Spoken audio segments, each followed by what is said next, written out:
Mas Abi, selamat gabung. Oke. Kita baru mau mulai. Halo, Thank you Mas Abi. Silakan Kak. apakah sudah terlihat? Sudah, tinggal di share ini aja, gedein slideshow. Oh, slideshow.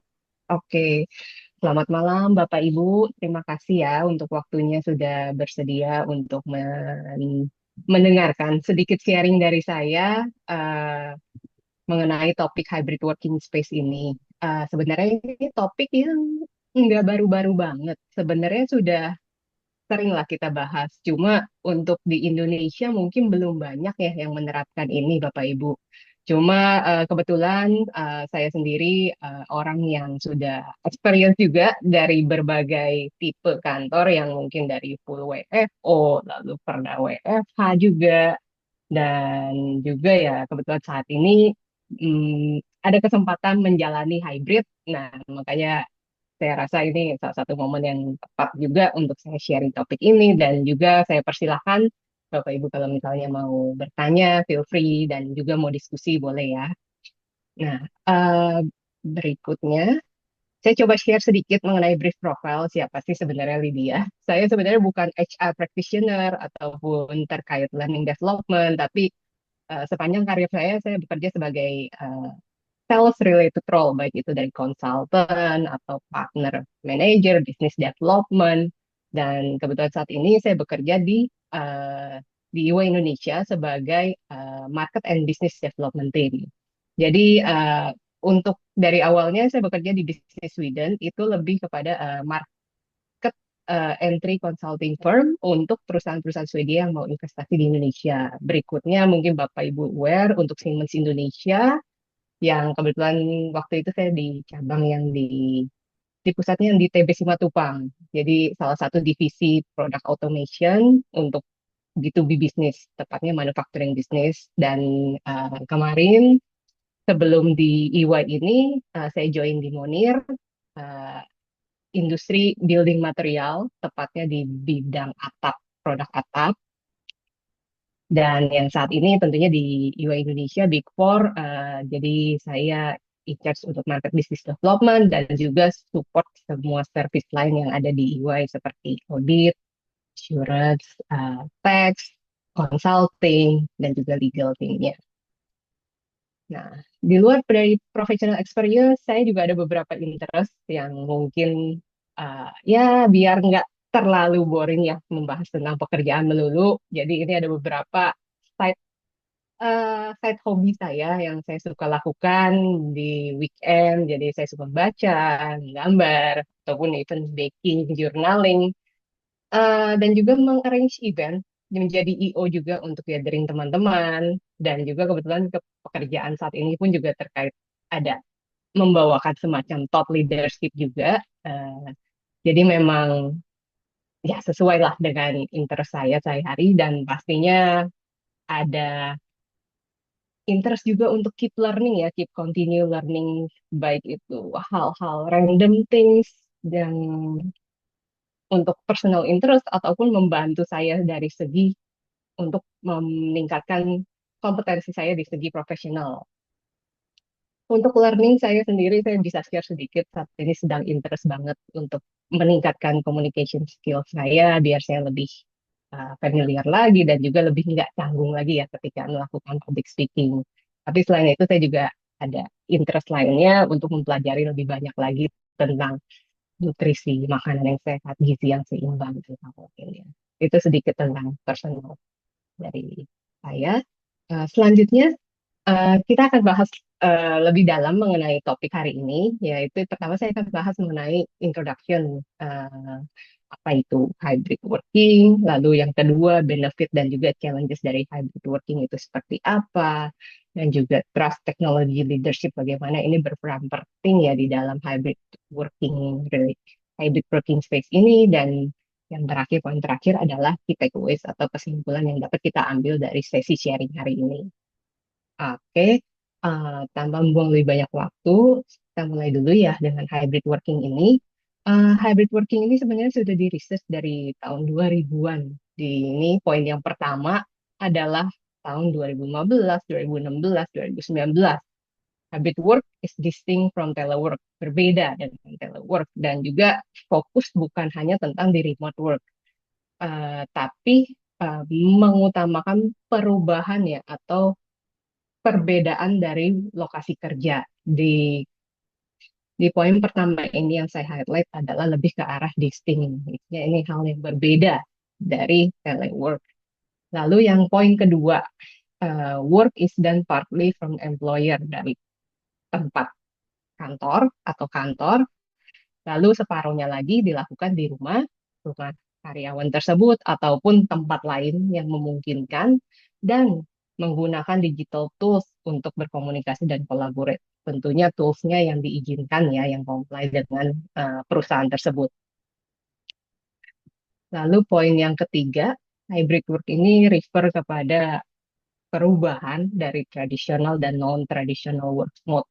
Jadi memang sudah banyak diomongin, tadinya pun sudah ada sejak 2000-an, memang bukan yang sangat sangat lama ya dari tahun 19, karena memang hybrid work ini mungkin lebih populer lagi atau menjadi lebih digaungkan lagi sejak adanya pandemi COVID ya, di mana kita semua dipaksa untuk stay di rumah, bekerja dengan WFH, dan tapi kan tidak mungkin di mana kondisi itu kantor selalu apa ya mengizinkan WFH selamanya, maka muncullah hybrid work ini. Jadi ada sedikit fleksibilitas orang datang ke kantor dan memungkinkan juga sebagian waktunya dalam satu minggu itu untuk bekerja dari tempat lain.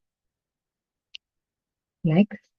Uh, nah, saya sedikit mengumpulkan beberapa quotes dari beberapa leaders ini yang mungkin kalian sudah familiar ya muka-mukanya. Ada dari Steve Jobs, uh, founder atau penemu dari Apple, iPhone, dan segala macam teknologi terkait itu.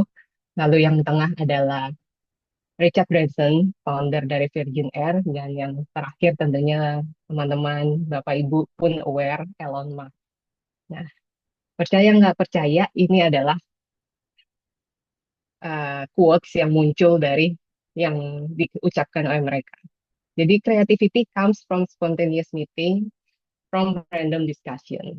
Uh, yang ingin saya highlight dari quotes ini tentunya Steve Jobs ini bisa dibilang orang yang bisa dibilang pro untuk adanya uh, working from office ya in the traditional way, bukan yang melulu tentang hybrid. Bisa dibilang seperti itu kalau kita pahami konsepnya seperti dari quotes yang dia sampaikan. Tapi hal ini cukup berbeda dengan yang disampaikan Richard Branson, di mana dia mengatakan dia itu percaya banget dengan flexible working.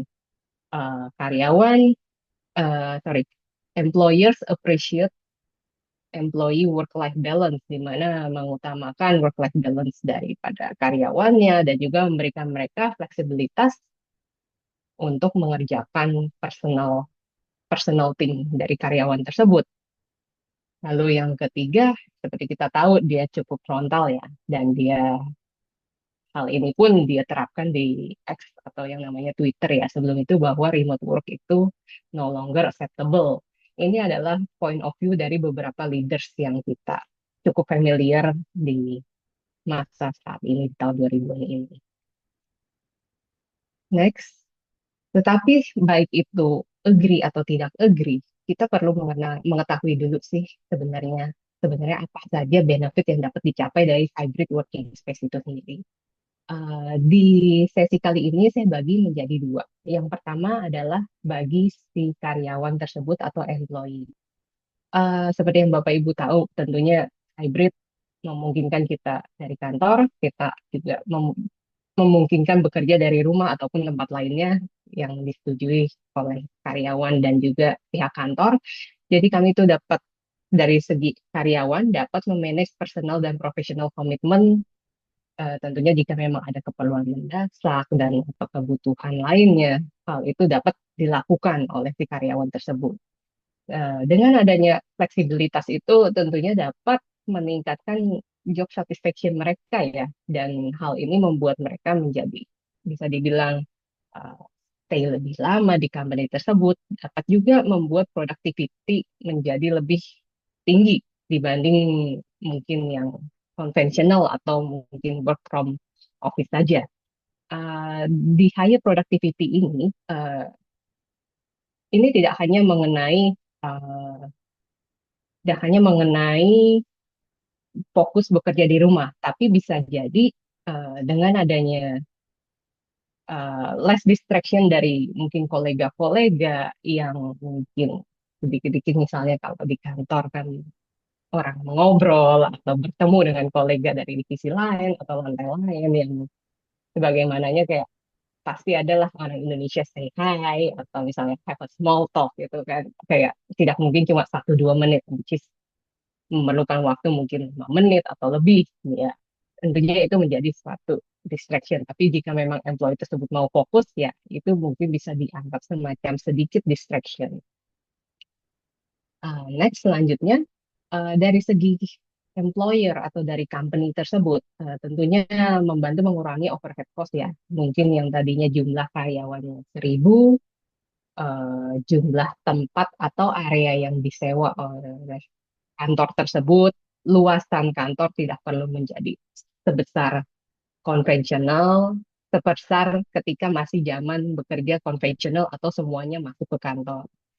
Dan juga tentunya dengan jumlah orang yang lebih sedikit, biaya-biaya lainnya mungkin dari segi electricity atau listrik ataupun telepon dan hal lainnya pun dapat dikurangi juga. Uh, dan juga tentunya dapat meningkatkan kolaborasi dan inovasi. Yang ketiga adalah potensial untuk menambahkan talent pool mereka sendiri karena tidak ada batasan, misalnya kayak mewajibkan untuk 5 hari atau full time selalu di kantor, ini memungkinkan uh, banyak interest juga dari potential talent untuk di-hire oleh company tersebut dan juga memungkinkan adanya fleksibilitas ya yang mungkin tidak mengikat dari segi geografi.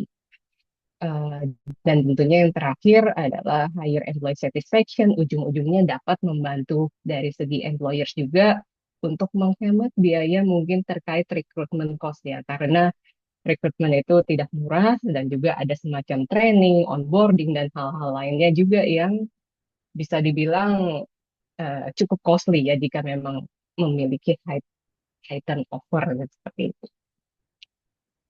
Selanjutnya, yang saya mau bahas di sini adalah mengenai challenges yang dialami oleh tim ataupun kantor yang menjalankan hybrid work. Building a strong culture. Bagi karyawan baru yang misalnya baru join suatu company, mungkin untuk mengenal nilai atau culture atau gaya bekerja bersama kolega ataupun atasan mungkin sedikit lebih lambat atau penyesuaian itu tersebut menjadi lebih slow, tidak seperti atau semudah di masa-masa semua orang itu datang ke kantor, bertemu, berinteraksi. Ya, hal ini yang menjadi salah satu challenges juga dari hybrid working. Lalu adanya perbedaan mengenai jadwal dan juga komunikasi semua dilakukan melalui online. Jadi ya tidak semudah jika memang orang itu duduk bersama-sama di satu premis atau satu tempat. Orang bisa tinggal datang atau tinggal Noel. Hai, ayo kapan meeting seperti itu. Tapi kan kalau ini tentunya mesti baik. Yang secara umum mungkin melalui chat, aplikasi dulu, lalu kayak menunggu respon lagi kapan dia baru available, baru dia get back. Jadi memang ada sedikit delay dan coordinating ini memang sedikit memakan waktu juga. Tapi tentunya ini ya tidak bisa dihindari, tapi ada cara-cara untuk mengatasi hal seperti ini. Yang selanjutnya memastikan fairness dan inclusivity untuk semua karyawan, di mana meskipun karyawan tersebut tidak terlihat fisiknya secara mungkin 5 hari dalam seminggu, tapi memastikan bahwa semua karyawan itu di-treat dengan adil dan juga diinkludkan misalnya di dalam proyek-proyek ataupun acara-acara aktivitas kantor atau tim tersebut. Lalu challenges berikutnya ada terkait cyber security dan compliance ataupun risk management yang mesti diperhatikan atau difokuskan juga oleh perusahaan sebelum membiarkan karyawan atau timnya menjalankan hybrid karena tentunya ada beberapa penyesuaian misalnya dari tools yang dipakai mungkin tidak bisa diakses melalui network umum atau larangan yang tidak boleh memakai free wifi seperti itu karena concern dari keamanan data yang dimiliki oleh karyawan dan juga kantor yang ataupun klien dari kantor tersebut yang harus tentunya diproteksi. Jadi hal-hal seperti ini adalah salah satu challenge yang harus diperhatikan, tapi tentunya ada juga solusi untuk menghadapi ini. Next. Nah, untuk selanjutnya, trust ini sangat penting dan juga teknologi. Salah satu faktor penting untuk mensukseskan jalannya hybrid working space ini.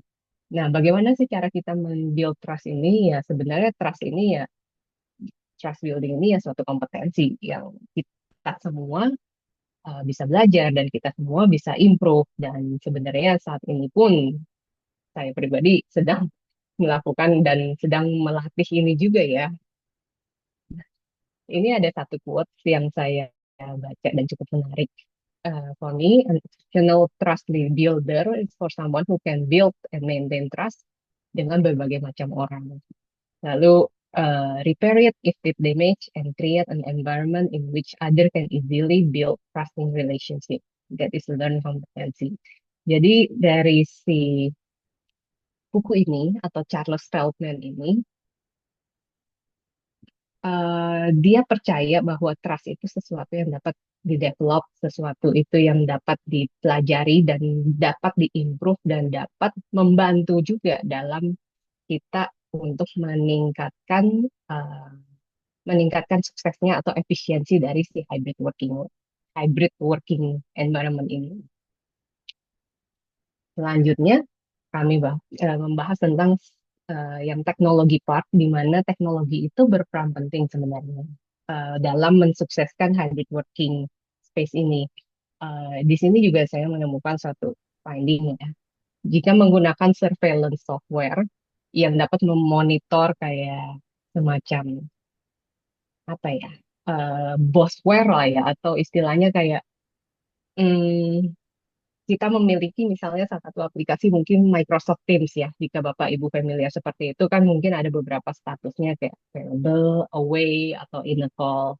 Jadi saya juga tahu mungkin kalau misalnya away ya orangnya lagi nggak di situ. Tapi kan memang ada mungkin beberapa company ketika zaman COVID dahulu kita tuh memastikan bahwa orangnya selalu online. Padahal kita tahu orang itu nggak bisa dipaksa untuk online terus 20 atau bukan 24 jam ya, tapi lebih kepada kayak selama masa bekerja 8 jam atau ya 9 jam itu harus mantengin laptop terus ya itu sebenarnya agak sulit ya kalau kita mau mengharapkan status Teams-nya itu hijau terus ya kita nggak bisa berharap harus seperti itu karena namanya manusia juga mungkin juga jenuh atau butuh break dan sebagainya ya memang kita tidak bisa memantau orang dari segitu seperti itu dan even orang karyawan tersebut pun malah menjadi merasa loh kok nggak ada trust sih sampai kamu harus memonitor saya dengan tool seperti itu malah mungkin dengan cara lainnya dia akan mencoba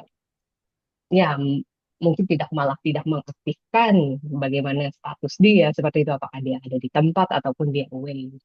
Jadi memang teknologi ini berguna sekali ya dalam segi untuk mensupport suksesnya hybrid working work. Tapi kalau misalnya uh, saya baca-baca lebih lanjut dari finding saya pun AI dan teknologi sendiri itu ya tidak bisa nggak bisa membentuk kolaborasi itu jalan karena memang tetap butuh faktor human-nya, tetap butuh faktor trust-nya tersebut untuk dibentuk lebih dulu. Baru eh, sistem ini dapat bekerja dengan efektif. Lalu yang terakhir, di samping trust teknologi, tentunya ada leadership juga. Leadership itu ya diperlukan juga untuk membuat ini menjadi successful. Leadership seperti apa? Leadershipnya ya tentunya memiliki empati, compassion, dan care. Karena seperti kita tahu, hybrid working itu tidak melulu di kantor, kemungkinan di rumah. Di rumah mungkin tidak sendiri, tapi mungkin ada family member atau keluarga yang membutuhkan bantuan. Mungkin ada anaknya atau ada orang tuanya yang butuh support sekali. Ya, itu mungkin bisa diwajarkan atau ditolerate, tapi tidak menjadikan alasan employee atau karyawan tersebut tidak produktif ya. Lalu sebagai leader pun juga harus memiliki semacam sikap flexibility dan juga equity untuk menjalankan hybrid ini menjadi lebih efektif. Di mana ya balik lagi menjadi fair terhadap semua employee atau timnya yang sedang eh, menjalankan hybrid ini. Lalu yang ketiga tentunya kita tidak mau employee hanya di rumah saja ataupun yang mengerjakan rutin atau task business as usual, tapi kita tetap harus mengempower mereka untuk membiasakan diri dengan uh, bekerja seperti ini, ataupun learning dan juga upskilling ilmu-ilmu baru yang membuat mereka tetap apa ya, tetap relevan meskipun gaya bekerjanya yang sekarang hybrid ini sudah berbeda dengan gaya yang dulu. Jadi memang perlu ada semacam empowerment ya dari manajemen ataupun dari atasan dan dari leadernya untuk memastikan ya karyawan-karyawan yang menjalankan hybrid ini pun tetap update dengan skill yang ada saat ini. Jadi kesimpulannya kalau dari slide ini, uh, ya tentunya kita membutuhkan leadership, kita membutuhkan trust, dan kita membutuhkan tools atau teknologi agar hybrid team ini bisa tetap engage, tetap kolaboratif dan produktif meskipun secara fisik mereka tidak melulu ada di kantor dalam artian kayak 100% di kantor karena memang pembagiannya yang umum mungkin kalau dari segi hybrid itu bisa jadi menjadi 3 hari di kantor dan 2 harinya itu mungkin di luar kantor. Oke. Slide selanjutnya adalah key takeaways dari saya. Hybrid working model ini akan tetap ada sih, meskipun kita melihat ada beberapa pro dan juga ada beberapa challenge. Dan juga kita lihat di awal bahwa leaders-leaders di dunia ini pun ada yang pro dan ada yang cons juga, ada yang meminta tetap balik kepada model konvensional yaitu working from office 100%. Tetapi ya memang kita sudah melatih diri kita dari sebelumnya WFH lalu menjadi hybrid dan tentunya trigger dari pandemi kemarin ya model ini akan tetap ada walaupun komposisinya mungkin dari negara per negara ataupun dari segi sektor industri tersebut mungkin akan disesuaikan kembali dengan kebijakan dari kantor ataupun ya pihak yang relevan. Lalu trust teknologi dan leadership ya menjadi salah satu elemen yang utama ya untuk menentukan sukses dan efisiennya dari hybrid working space tersebut. Lalu yang terakhir poin yang dapat saya simpulkan ya employee, karyawan dan juga employers atau company tersebut memang harus mempersiapkan dan juga harus keep up dengan changes karena uh, generasi berubah, alat-alat tools teknologi berubah, cara dan gaya bekerja berubah ya untuk stay relevan menjadi company yang mungkin digemari atau favorit ataupun mungkin to date tentunya ya harus tetap keep up dengan changes dan perubahan itu sih agar ya menjadi tetap uh, in the market lah istilahnya lebih kepada seperti itu. Jadi sekian sedikit sharing dari saya. Bapak Ibu jika mungkin ada yang mau bertanya ataupun ada yang mau sharing juga silakan saya open the floor. Feel free ya. Terima kasih waktunya. Oke, keren. Kita kasih applause virtual, teman-teman. Thank you banget kali dia. Oh, luar biasa ya. Sebentar saya admit dulu nih. Ya. Baik, teman-teman, Hmm. waktu kita masih sangat cukup ya untuk diskusi. Jadi ini terbuka, meskipun kali dia sebagai narasumber. Tapi kalau misalkan teman-teman ada yang mungkin pernah punya pengalaman ya, menerapkan juga hybrid work di kantornya atau di kantor lamanya, silakan.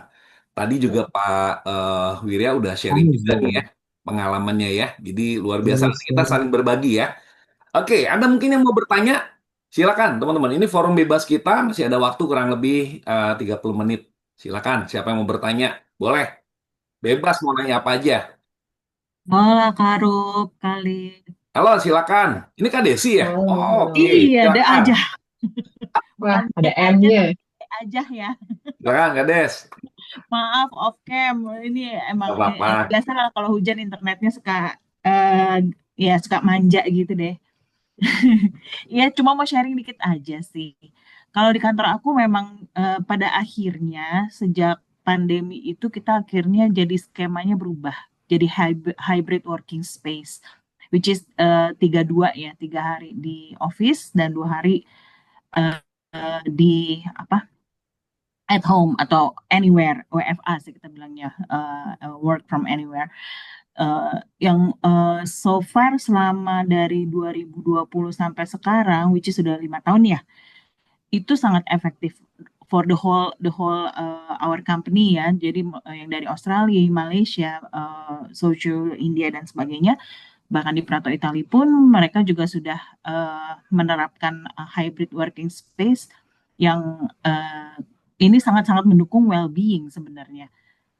Ya positifnya positifnya kalau dari segi company-nya sendiri eh, malah justru staff itu lebih produktif ya, dan kita lebih lebih lebih memberikan bukan gentleman agreement sih, tapi lebih kayak eh, trusted more gitu, dan kita menghindari yang namanya micromanagement segala macam seperti itu.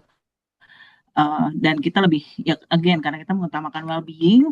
Sejak pandemi banyak yang harus jadi uh, caregiver di rumah untuk keluarganya. Jadi mau apa mau kita which is dengan diberikan kepercayaan itu, staff malah akan lebih loyal. Itu yang udah terjadi 5 tahun di kantor kami ya.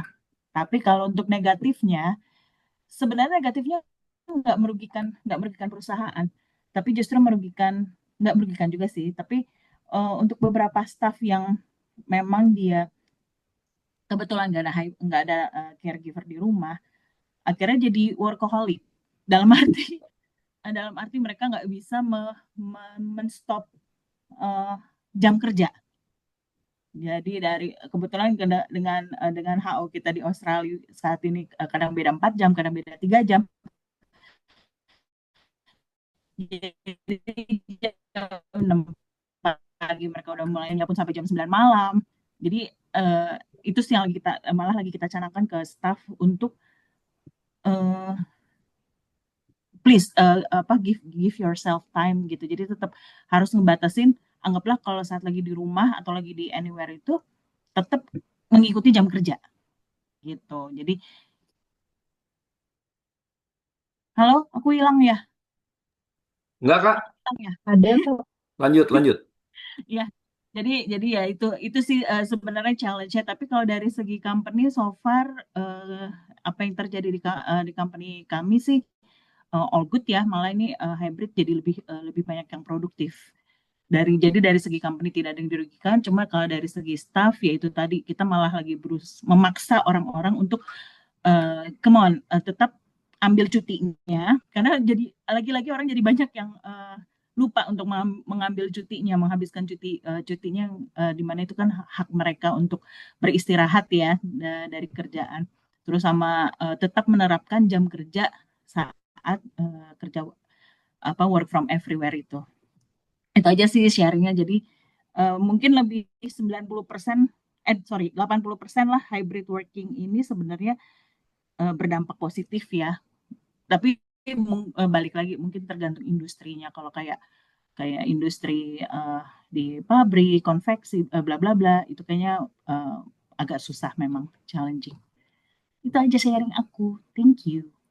Lanjut makan nasi goreng lagi. Wow, keren. Thank you, Kades. Boleh nanya dikit, Kades? Sekalian. Lanjut, boleh. Ini untuk Kades sama Kak Lydia ya. Teman-teman yang lain kalau mau nanya silakan ya. Mm-mm. Pengen pengen tanya aja ya untuk kita kan sifat sebagai makhluk sosial itu butuh berkomunikasi lah ya. Apalagi namanya pekerjaan kan ada koordinasi ya, ada komunikasi, mungkin Betul. ada rapat-rapat. Nah, ketika hybrid itu, apakah di tempat Kak Desi atau Kak Lydia tuh udah ada satu aplikasi khusus ya yang sifatnya jadi media komunikasi antara yang onsite sama di luar kantor tuh. Itu ada, boleh cerita nggak cara komunikasinya? Termasuk mungkin apakah komunikasi itu bisa terrecord atau gimana? Boleh sharing nggak ya? Kali dia dulu atau? Boleh, Kak Lydia Boleh. boleh. Kalau dari saya pakai yang mungkin teman-teman juga familiar ya Microsoft Teams sih sebenarnya. Hmm. Jadi memang lebih kepada pakai chat application seperti itu. Even kadang kayak meeting meeting dengan kolik pun baik. Mungkin Hmm. ada di kolik yang di kantor, ada kolik yang di luar. Mungkin karena beda divisi kita punya kepentingan yang berbeda. Jadi kalau memang pas lagi kantor kita duduk di satu ruangan, kita pakai online. Jadi connect dengan tim lainnya yang lagi di luar kantor. Jadi kita usahakan tetap ada kontak lah ya. Misalnya dengan kolik yang lagi sama-sama di kantor ya kita duduk bareng di meeting room ya meeting bersama. Tapi ya kita tetap memakai aplikasi itu karena kan at some point ada butuh beberapa hal yang perlu kita record juga. Jadi sebenarnya Hmm. aplikasi itu memang berguna banget ya Microsoft Teams lebih ke arah itu. Itu sampai kalau untuk sampai monitoring nggak ada nggak? Untuk monitoringnya kita Reporting, monitoring, itu enggak sih itu lebih kepada untuk komunikasi semacam komunikasi aja ya tadi ya. aja. Cuma kalau untuk monitoring dan lain-lainnya balik lagi karena memang basisnya saya di kayak semacam consulting, jadi memang ada timesheet-nya aja sih. Hmm. Jadi timesheet alokasi hours-nya itu 8 jam ngerjain apa seperti itu. Hmm. Ataupun kalau involve di project ya based on project yang kalian lagi engage atau lagi Hmm. kerjakan ya Hmm. dituliskan saja alokasi waktunya seperti itu sih. Hmm. Noted. Intinya lebih pada koordinasi tim ya komit juga sih dengan juga trust juga sebenarnya untuk waktu-waktu yang perlu kita alokasikan untuk Hmm. proyek tertentu itu ya memang sesuai yang sudah diplotkan. Kalau bisa sih sesuai rencana seperti itu sih kalau dari Hmm. saya. Karena kan kalau kalau mungkin kita dengan peer masih oke ya, sama Hmm. klien, kolik masih oke. Tapi kalau sifatnya atasan ke bawahan itu, ketika bawahan yang dia mau kontrol, dia mau cek atau dia mau ajak bicara itu online itu ada sesuatu yang berbeda nggak ya dengan kita ketemu secara fisik? Mungkin lebih kepada lebih fokus aja ya kalau kita Langsung, ngomong kayak face to face ya langsung langsung ya. itu ya lebih fokus ya. Jadi kayak misalnya Hmm. ada sedikit mungkin dia nggak paham atau Hmm. misunderstanding ya langsung solve pada masa itu nggak sampai dia mengerjakan aja sih. Karena kan kalau online kadang bilang oke-oke aja nggak tanya ternyata nggak seperti itu gitu kan. Jadi kayak misalnya kalau face to face ya aku rasa mungkin Makanya sedikit isu lebih cepat trust ya. tadi ya, no, di awal ya. Ya Kita makanya harus trust. juga mesti make sure berkali-kali sih ini Ya. align nggak sih sama yang kamu pahami sama yang kita pahami itu sama gitu loh definisinya lebih kepada itu sih komunikasi sih Karuk. Setuju.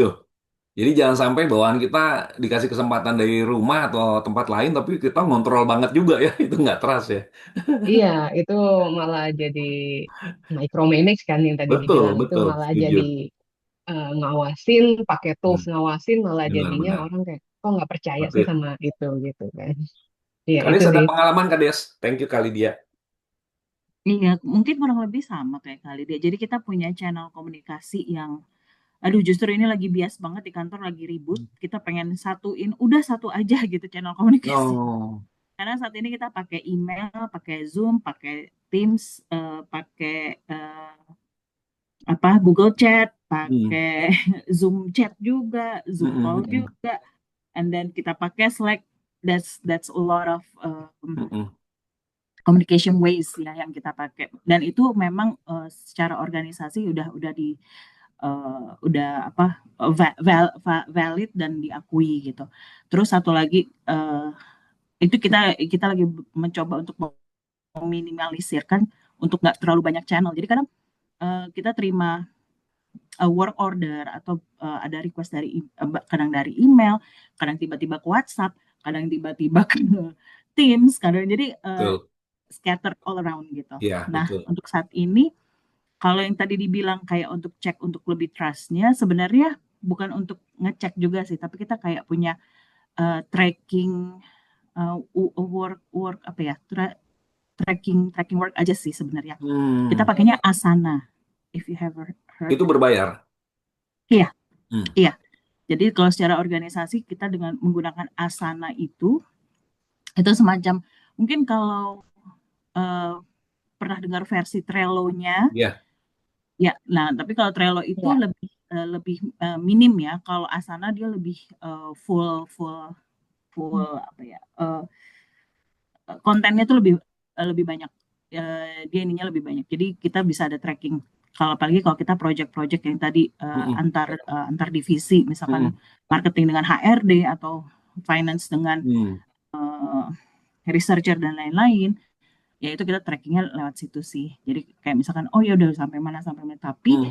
eh ya syukur-syukur eh, kita beruntung sih manajemen kita nggak yang modelnya micromanagement. Mereka hanya Hmm. lebih reminder dan set the timeline aja. Jadi kita benar-benar trust.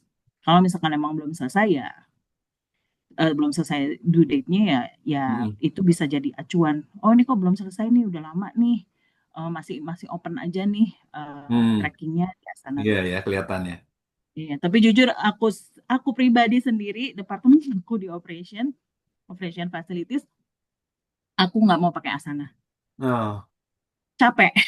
Karena ya itu tadi eh, sebenarnya itu kalau menurut aku itu kayak kayak double work ya. Karena oke. email pun masuk, Hmm. Asana juga terkoneksi dengan email. Jadi kayak ya too much for myself sih too Hmm. much. Mm-mm. Tapi Mm-mm. departemen yang lain mereka udah ada beberapa yang pakai dan mereka tahu aku nggak mau pakai Asana.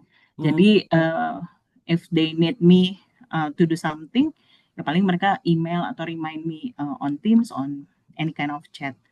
Itu aja sih. Tapi mungkin itu bisa sebagai acuan untuk industri lain kalau ingin menerapkan hybrid, memang perlu adanya semacam tracking. Ya atau kayak tadi kali dia bilang ya, kalau konsultan kan lebih lebih pakai kayak timesheet. Betul. Iya, seperti itu. Itu juga bisa sih efektif.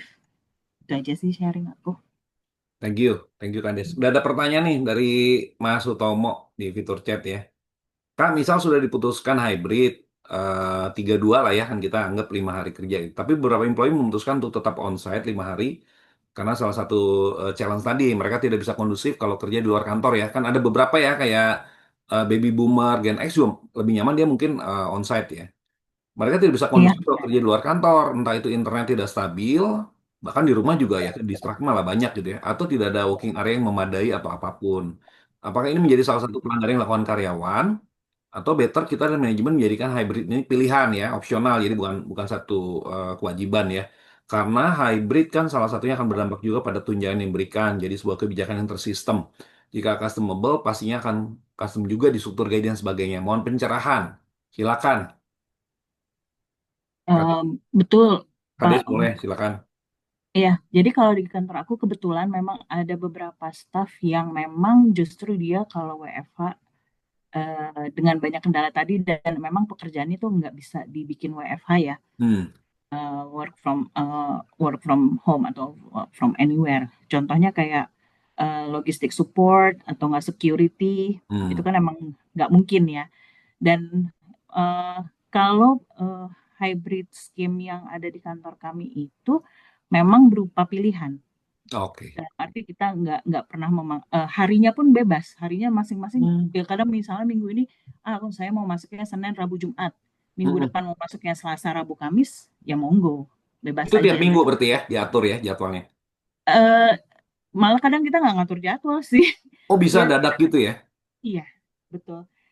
Kecuali untuk beberapa staff yang memang nggak bisa Hmm, working from home, yaitu tadi hmm, kayak misalkan tim security, tim hmm, CS dan lain-lain, ya udah mereka udah pasti akan it's their choice gitu. Dan memang itu kan sesuai hak mereka, level mereka untuk mendapatkan overtime. Kalau memang mereka harus bekerja lebih dari Iya, seharusnya seperti itu.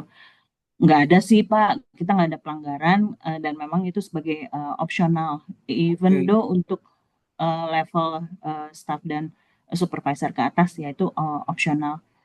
Cuma memang kita ada satu hari dalam seminggu itu yang kita encourage untuk eh, bareng-bareng nih semuanya kalau Oh, bisa oke. masuk. Jadi kayak misalkan kalau di kantor kami itu hari Selasa dan Jumat itu yang disuggest, tapi nggak dipaksa juga sih kalau emang nggak bisa.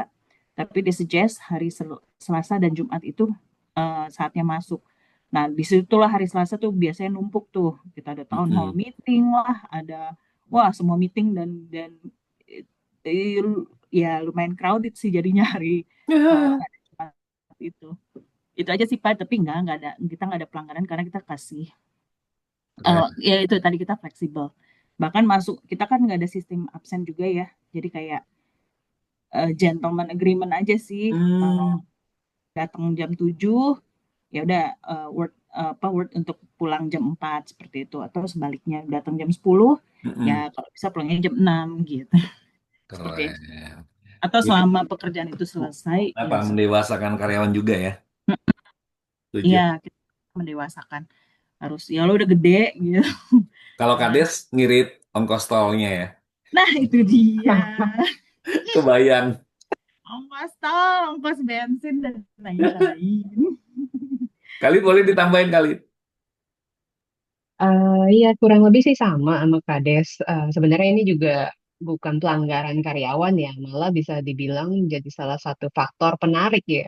Hmm, Misalnya ketika kalian apply di sini, malah kayak wes, HR team keren. atau Setuju, user setuju, malah mention, ini kita bisa hybrid loh, mungkin itu salah satu faktornya. setuju. Nggak mungkin itu menjadi pelanggaran, karena memang ada bagian-bagian yang memang wajib masuk, seperti Kades bilang, mungkin kayak CS, resepsionis, ataupun security ya memang mereka lebih kepada mereka tidak bisa mendapatkan itu. Tapi kalau untuk yang level lainnya itu ya sebenarnya lebih kepada additional privilege lah seperti itu. Dan tentunya kalau tadi aku ada nemu sedikit perbedaan mungkin kalau dari sisi kades nggak wajib ya hari apa gitu kan dan nggak perlu kadang nggak perlu koordinasi juga atau gimana atau bilang janjian sama teman itu mungkin lebih kepada personal preference ya. Tapi kalau di tempatku mungkin ada sedikit nggak dibilang mungkin bukan dibilang aturan ya tapi lebih kayak kita ngantor nih satu tim lah karena kan memang Mm-mm, tujuannya datang itu ya untuk connect dengan mereka dan untuk mm-mm. kolaborasi jadi mungkin dari timku janjian Selasa Rabu Kamis seperti itu Oke. ataupun Senin itu Senin Selasa Rabu dan tentunya ketika kita milih hari itu kita pun juga ngeliat-ngeliat nih divisi yang Hmm, kita sering interact itu masuknya hari apa. Jadi kadang kita ada cross hari dengan divisi yang kita paling sering interact. Jadi itu lebih memudahkan kita aja sih untuk hmm. koordinasi, untuk Oke, biar lebih match aja untuk jadwal masuknya kan lebih mudah koordinasi walaupun online udah mudah, tapi kalau offline kan lebih connect dan lebih mudah lah ya. Minta setuju. ini itu, minta tolong lah, seperti itu sih. Mungkin lebih kepada itu sih. Keren. Jadi teman-teman kita bisa dapat banyak ini ya, apa masukan-masukan dari praktek yang diterapkan di tempat KD sama kali dia ya. Silakan nanti teman-teman bisa mengcombine ya, bisa memilih mana gitu ya.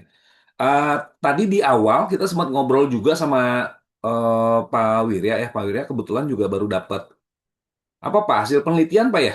Boleh dong Pak di-share Pak hasilnya apa Pak?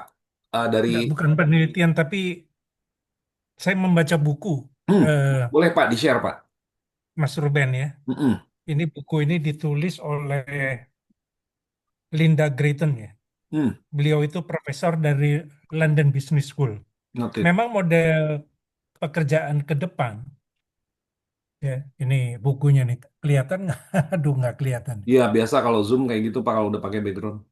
Nggak apa-apa Pak, Ya, nanti itu fotonya boleh di-share Pak di grup ya, di foto.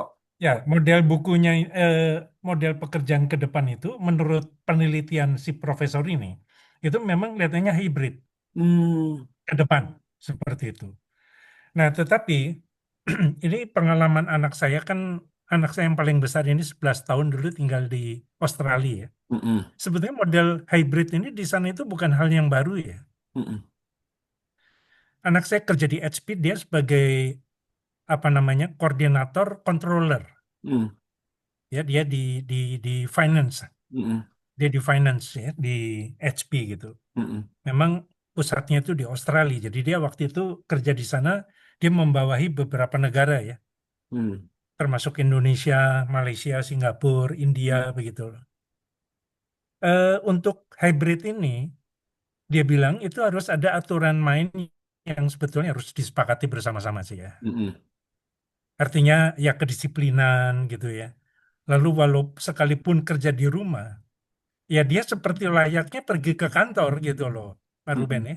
Hmm. Jadi pakaian harus rapi seperti itu ya. Itu supaya nggak ada kesan seolah-olah gua di rumah kerja nyantai gitu. Betul. Tetap itu apa ya, spirit of the corps itu tetap Hmm. harus ada seperti Tetap ya itu. manusia. Ya, jadi dia bilang itu harus tetap ada apa namanya, terutama kepercayaan yang mengontrol Hmm. sebetulnya bukan atasan, karena dia nggak pernah dikontrol Setuju, oleh setuju. atasannya, tapi diri sendiri. Self Dia control. bilang seperti itu. Menarik. Ya, jadi di sana bukan hal yang baru, tapi memang harus dibuat satu aturan yang disepakati bersama lah antara pimpinan dan bawahan gitu, kira-kira Oke. dengan stafnya gitu loh. Kalau kita model hybrid ini, apa yang kita perlu sepakati bersama-sama supaya juga jangan sampai staf itu merasa tadi seperti yang di pembahasan itu, kalau terus dimonitor gitu kan Setuju. rasanya nggak enak gitu ya, malah Betul. jadi hilang gitu loh ya, jadi hilang kepercayaan gitu Setuju. seperti itu. Jadi memang yang kontrol ya diri kita sendiri, kita bebas tapi kita bertanggung jawab. Menarik. Dan memang menurut saya tuh pekerjaan-pekerjaan tidak semuanya bisa dilakukan hybrid ya. Betul. Kalau salesman kan nggak bisa hybrid. Betul. Kalau pelanggan besar di model pakai Zoom gini malah mereka bisa sakit hati. Lu Betul. melecehkan gua ya, bukan Betul. datang malah cuman ngontek apa namanya pakai Zoom gitu loh. Ada orang Hmm. yang nggak suka kan. Hmm. Terus tadi juga yang kita udah diskusikan logistik ya, orang gudang nggak bisa gitu loh. Hmm. Memang ada pekerjaan-pekerjaan tertentu yang bisa dilakukan hybrid, ada yang tidak seperti Setuju. itu. Supir kan Setuju. jelas nggak bisa hybrid ya, dia harus tugas terus seperti itu. Menarik. Ya, jadi ini yang kita mesti pikirkan untuk mau bekerja hybrid. Menurut saya kita persiapannya harus matang ya, dan harus ada kesepakatan bersama antara pimpinan dan kita semua yang bekerja di situ. Menurut saya seperti itu, Pak Ruben. Wow. Luar Makasih. biasa. Luar biasa. Keren banget. Thank you banget untuk tambahan sharingnya, Pak Wir, yang saya catat bahwa self control itu menjadi satu apa persyaratan ya, prakondisi, dan itu terkait ke karakter, terkait ke budaya di organisasi nggak mudah, teman-teman, nggak kayak ngebalikin tangan gitu ya.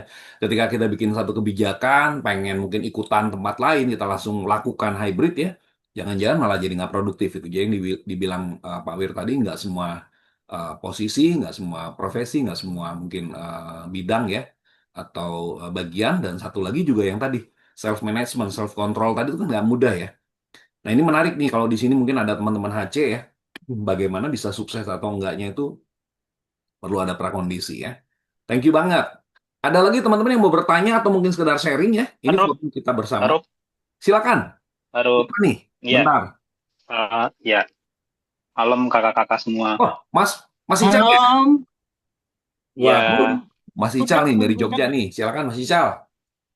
habis dari Solo. Wih, Solo ternyata. Iya, Jogja Solo sih sebenarnya. Keren, keren. Jogja reuni, Solo Sedap, istirahat. sedap.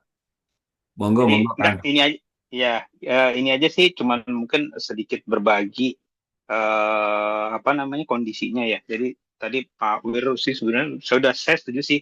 Memang harus ada ketentuannya ya kalau memang hybrid ya. Kalau di tempat saya karena memang BUMD agak susah ya kalau mau dibikin hybrid karena memang ketentuannya masih tetap WFO ya. Nah, cuman ada yang menerapkan hybrid ini di mitra kita nih, kakak-kakak nih. Jadi ada salah satu di tempat kami itu ada cara kerjanya menurut saya sih unik ya. Jadi gini, mereka itu kantor, jadi efeknya dari mereka WF WFA ya atau WFA ya, pokoknya work from anywhere gitu. Jadi mereka itu masuk kantor hanya untuk meeting aja. Jadi kalau misalnya dipanggil untuk rapat atau apa, mereka nggak pernah online gitu. Jadi bos-bos itu memang punya kebijakannya seperti itu. Jadi menurut saya sih seru juga ya. Jadi mereka kerja setiap hari, bisa dari rumah, bisa dari kafe, bisa dari mana-mana. Tapi begitu ada agenda rutin rapat, mereka harus datang ke kantor. Dan efeknya, dulu saya ingat banget waktu zamannya COVID ya, Karup ya, kakak-kakak. Ini kan kita WFH ya. Betul. Itu tanpa disadari ya, karena kantor nggak kepake, bukan nggak kepake sih, maksudnya kantor kosong Mm-mm. atau berkurang, itu konsumsi listrik turun loh. Mm. Jadi ada di satu sisi ada cost efisiensi gitu ya. Nah, cuman yang agak ribetnya ini memang kalau yang kayak kami kan memang gedung punya negara ya, jadi efisiensi tapi gedungnya nggak kepake kan jadi idle ya. Jadi agak-agak dilematis. Nah, kalau di kami itu ada istilah ini apa kayak co-office. Mm. Jadi kantor kami dipakai buat instansi lain Oh, atau kami pakai instansi lain gitu. Jadi kita saling lumayan. tukeran. Nah, mungkin Keren. kakak-kakak kalau memang punya apa istilahnya holding gitu ya. Jadi ada beberapa anak perusahaan itu mungkin bisa dicoba tuh Hmm. gitu karena yang apa yang di Ya. apa namanya di partner kami tuh mereka gedung tuh apa istilahnya ya, kantor tuh cuma satu, Mm-mm. orangnya Setuju. jauh lebih banyak daripada kapasitas gedungnya, Setuju. tapi mereka lancar-lancar aja tuh gitu karena ya tadi itu bahkan saya kalau kalau sering ketemu tuh kalau pas lagi di masjid gitu ya kan suka ketemu mereka tuh kayak gelandangan. Maaf ya maksudnya bukan Mm-mm. jadi apa Mm-mm. istilahnya nggak jelas gitu begitu. Iya, eh kerja di mana sekarang? Ah, gue mah di mana aja gitu dibilang. Terus menarik. masuk kantornya kapan? Ya biasanya sih setiap hari Selasa atau hari apa, pokoknya tergantung bosnya manggil aja. Jadi pokoknya Hmm. mereka itu tidak membiasakan untuk online sebenarnya. Kalau online itu hanya sebatas koordinasi aja. Tapi begitu rapat, apalagi rapat dengan atasan, tadi benar tadi yang Karube atau siapa ya, Mm-mm. Pak Khalid ya. Jadi kalau ada atasan yang meminta, artinya rapat dengan atasan itu mau nggak mau harus face to face. Gitu sih ini sekedar ini aja ya mungkin apa Menarik. brainstorming atau Menarik. apa. Tapi yang jelas saya sih setuju sih ya konsep konsep hybrid ini ya bisa bisa untuk bagian-bagian tertentu memang bisa lebih Setuju. produktif ya gitu. Cuma tadi itu ya memang challenge-nya pengalaman saya dulu dengan WFH atau apapun itu atasan yang micro manajemennya agak-agak apa ya agak detail jadi apa ya Wah, jadwal jadwal kerjanya jadi aneh. Saya beberapa kali dulu waktu nggak mudah tuh. waktu COVID Betul. itu rapat sampai jam 1 pagi taruh Ya ampun. gitu. Jadi saking saking saking ya nggak tahu dia sih percaya lah cuman kayak seolah-olah jadi jam kerja dipanjang gitu buat dia gitu. Hmm. Itu sih kira-kira Karum. Jadi Wow, ya keren. mungkin bisa dicoba lah kalau memang Thank you. apa cocok ya gitu. Makasih kakak. Setuju, setuju Mas Ical. Tadi Khalid sempat sampaikan juga dampak-dampaknya salah satunya kalau ke perusahaan itu ya efisien ya. Jadi efektifnya dapet, efisiennya dapet ya. Apalagi yang tadi kata Mas Ical, kantor bersama tuh saya setuju banget ya. Kebayang ya kalau yang di Sudirman Kuningan itu per meter udah berapa gitu ya, ongkos sewa kantor gitu ya. Jadi saya pikir banyak hal ya, tapi memang perlu tadi ya, prakondisi ya, peruntukannya, ketepatannya, jangan sampai juga nanti akhirnya malah dampak ke produktivitasnya malah nggak kena gitu ya. Setuju banget teman-teman ya. Jadi hari ini meskipun hanya sejam cukup cukup mencerahkan lah ya. Paling tidak kita bisa cari tahu lebih untuk kultur seperti Indonesia seperti apa ya bisa jadi beda dengan di luar ya. Lalu karakter bisnis kita juga nggak bisa dipaksain yang kata Kades ya. Kalau kita pabrikan atau mungkin di kelapa sawit itu belum tentu juga bisa sama gitu ya. Nah, nanti teman-teman kita bisa lanjut di grup ya. Terus buku yang Pak Wir tadi juga monggo Pak Wir kalau mau di share Pak di grup Pak kita biar sama-sama tahu. Terus tadi Kade juga sempat nyinggung tentang aplikasi ya, beberapa aplikasi mirip-mirip Trello gitu ya. Tapi ternyata menurut Kade juga selama apa aplikasi itu terlalu banyak ya malah malah bisa ngebingungin ya. Jadi nanti memang tantangan ke depan itu gimana kita bisa jauh lebih mudah, jauh lebih cepat ya, jauh lebih hemat dan jauh lebih baik ya dalam bekerja ya. Nah, satu juga sebagai penutup teman-teman, hari ini bukan lagi ya work life balance ya. Karena kalau work life balance itu ya orang merasa nggak dapat dapat gitu ya. Mungkin ke depan itu ada istilah baru yang saya ikutin, work life integrated. Jadi ke depan itu ya saat kita di rumah juga kita bisa kerja gitu. Kerja nggak harus di kantor gitu. Saat di kantor pun mungkin ya sesuai prinsip happiness ya kita jadikan rumah kedua gitu. Bisa ada unsur bermainnya bahwa kantor tuh nggak hanya sekedar ngomongin kerjaan gitu ya. Nah mungkin arah ke depan tantangannya ke sana teman. Sebagai agen happiness kita mau bawa bagaimana kantor tuh menjadi rumah kedua ya, karena minimal sepertiga waktu kita kan sebenarnya di kantor minimal ya. Apalagi buat teman-teman di Jakarta yang mungkin rumahnya di daerah ya, satelitnya Jakarta itu perjalanan ke kantor bisa 2 jam gitu. Jadi sering kali dia malam ini menurut saya sangat membantu, khususnya buat kita yang ada di Jabodetabek. Lalu ada teman-teman kita juga hari ini yang hadir ya, Kadita, ada Mas Yohanes dari Surabaya. Saya pikir karakter-karakter kotanya sudah mirip ya, mendorong kita untuk mulai berpikir apakah dengan pekerjaan full onsite ini pendekatan yang paling efektif atau kita bisa coba seperti yang dilakukan Kak Desi atau kali dia ya memberikan opsi, kita coba, kita evaluasi lagi ya. Kita juga mungkin turun hearing ke karyawan ya. Pain point-nya apa, gain point-nya apa sehingga nanti kita bisa ketemu pola yang paling pas buat perusahaan tercinta kita. Baik, sebelum saya tutup mungkin ada yang mau berbagi terakhir? Ada? Kalau nggak ada mungkin dari kali dia saya kasih kesempatan Kak untuk closing statement-nya Kak buat kita-kita Kak. Silakan. Iya, terima kasih Karup dan teman-teman Bapak Ibu di sini udah hadir dan juga sudah mendengarkan sedikit sharing dari saya dan saya juga dapat banyak belajar nih dari sharing-sharing kalian semua yang udah menerapkan ataupun Pak Wir ataupun teman-teman lainnya juga yang sedikit banyak bertanya dan juga sharing inputnya juga. Jadi memang menurut saya ya kita sih harus tetap keep up ya dengan apa yang terjadi dengan lingkungan sekitar kita dan juga di mana tempat kita bekerja ya. Jika memang ada kesempatan untuk hybrid ya memang itu ya kita coba jalani tapi nggak membuat hybrid itu serta-merta adalah sesuatu kayak bonus nih atau extra day off. Tapi seperti yang tadi dibilang tetap mesti profesional juga sesuai dari reference dari Pak Wir juga ya bukunya tersebut Jujur.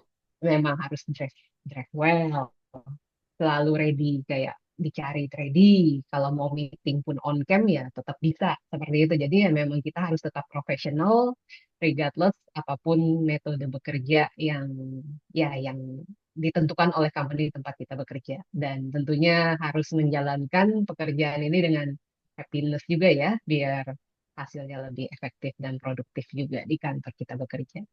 Sekian, Kak. Oke, kita kasih aplaus virtual buat pembicara kita malam ini. Thank you banget kali dia ya. Eh, Terima kasih Semakin Lydia. sukses, semakin dipakai Terima jagain kasih. kebahagiaan. Terima kasih Kang Ruben. Thank you juga buat semua ya, Pak Teman-teman, Wirya, terima teman-teman kasih. semuanya. Sehat selalu Yo, ya. terima Thank kasih. you. Thank you banget. Thank Kita you lanjut nanti di grup ya. semuanya. Makasih teman-teman. Ya, Makasih, makasih juga. Kak. Sehat Sehat selalu. selalu. Jangan lupa Hati-hati di bahagia. jalan kalau yang kena hujan. Iya, Hmm. izin live Enggak ya. dipoto dulu tadi. Oh, mau foto nih. Eh, Ini yang dari Jogja Kepada kayak Kak. ini. Oh, Mas saya yang ngingetin ya? Waduh, silakan. On dulu udah dong kamera tuh. keluar. Wih, Teh Rani di mana tuh lagi di jalan? Jalan Sudirman Waduh. deras ini. Udah, hati-hati ya. Iya, hati-hati, Teh. Udah saya foto. Banjir di mana-mana. Lanjut di grup ya. Dah. Oke. Thank Thank you. you. Terima kasih. Dadah. Dadah. Terima kasih Selamat Lydia. malam.